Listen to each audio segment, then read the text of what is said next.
नमस्कार स्वागत करुछि आपनको Priyanka daily kitchen को। आज मु आपण मानक पई नेकी आसीछि मिक्स दाल तड़का। पूरा होटल बड़े टेस्ट आसते किंतु ता पूर्व आपण जदि मो चैनल को सब्सक्राइब करनांती सब्सक्राइब करनियंतु पाखरे थिबा बेल आइकन को प्रेस करनियंतु।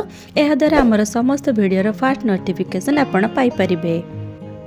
तड़का गोटे कप तड़का डाली को 5 ରୁ 6 घंटा भिजे की भल भाव धोई नहीं मुझे पैकेट वाला नहीं। आपण चाहिए घरे थिबा सब डाली को मिसेक नहीं पारिबे। आसंतु प्रथमे डाली को सिझे नबा। गोटे प्रेशर कुकर को लेकिन सब भिजे की रखिथिबा सब डाली को एथिरे दे देबा। डाली दे सारिबा परे 2 कप एथिरे पानी दे देबा। अल्प लूण दे देबा। हाफ टी स्पून हळदी गुंड दे देबा। लूण हलदी दे सारिबा परे भल भाव आकु मिसई नबा। मिसई सारिबा परे प्रेशर कुकर कवर करके आकु 2 ରୁ 3टी हुइसिल आसीबा पर्यंत सिझिबा पे छाड़ी दबा। देखंतु तड़का डाली एठी भल भाव सिझी जाइछि। एमिति गोटा गोटा देखा जाउछि किंतु भीतर बहुत सॉफ्ट है कि सिझी जाइछि। एई भली ही सिझेबा दरकार। आसंत एबे प्रस्तुति आरंभ करिबा। गोटे कड़ाई को भल भाव गरम करके 2 ରୁ 3 बड़ चमच रिफाइन तेल दे देबा। आ जगह आपण बटर मध्य नहीं पारिबे। तेल गरम हे आसीबा परे गोटे चमच जीरा को दे देबा। जीरा अल्प फुटी आसीबा परे गोटे चमच कटा हिथिबा अदा को दे देबा। गोटे चमच कटा हिथिबा रसुण आ 2टी कंचा लंका को एठी चॉप कर नेछि। ए सब को 2 मिनिट पर्यंत भाजी नबा। ए सब 2 मिनिट भाजी सारिबा परे गोटे बड़ कटा हिथिबा पियाज को दे देबा। एथिरे पियाज गोल्डन ब्राउन हबा पर्यंत को भाजी नबा। पियाज देखते ये गोल्डन ब्राउन हे आसिलानी। आको बेसी समय भाजबानी। एबे काटिके रखिथिबा गोटे बड़ टमाटो को एथिरे दे देबा। टमाटो को दे सारिबा परे रखिथिबा समस्त गुंड मसला को दे देबा। गोटे चमच लंका गुंड नेछि। गोटे चमच हळदी गुंड। गोटे चमच धनिया गुंड। गोटे चमच जीरा गुंड।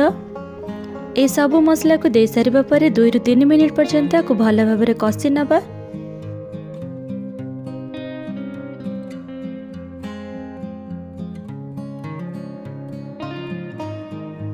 देखंतु 2 मिनिट भल भाव कषि गलानी।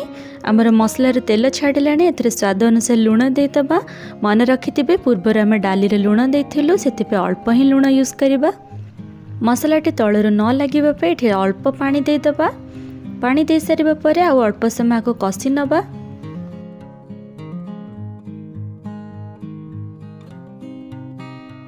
मसला भल भाव कषि गला। पूर्वर सिझे रखिथिबा समोसा तड़का डाली को एथिरे दे दबा। इठी डाली गुडी को मोर 2टी हुइसेल रे भल भाव सिझी जाइछि। आपणकर जदि भल भाव सिझी न थाए ताले आउ गोटे रो 2टी हुइसेल मध्ये आपण देई पारिबे।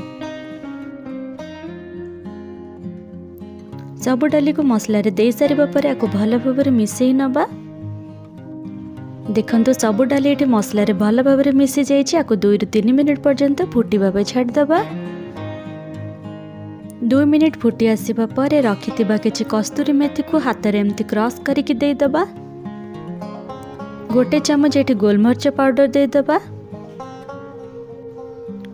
हाफ चमच एबे गरम मसला पाउडर दे दबा। हाफ चमच चिकन मसला गुंड दे दबा। ए सब मसला को दे सारिबा पर 2 ରୁ 3 मिनिट पर्यंत भल भाव मिसई की फुटिबा पे छाड़ी दबा। सबुठ शेष रे किछि काटिके रखिथिबा फ्रेश धनिया पत्र को एथिरे दे दबा। धनिया पत्र को दे सारिबा पर आको भल भाव मिसई नबा। मिसई सारिबा परे देखंतु एठी तड़का हमर टिके मोटा हे आसलानी। एथिरे किछि उषुम पानी रखिथिले गरम करके ताको ऐड करनबा। काहे कि नाटा ठंडा हे गला पर आउरी गाढ़ा और सुखिला पूरा हे जाय थाए।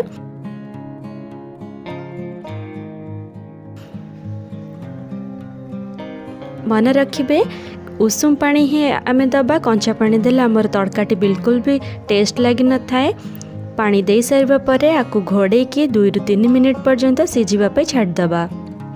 2 मिनिट सिझी सारिबा परे तड़का डाली एठी संपूर्ण प्रस्तुत हो जाइछि।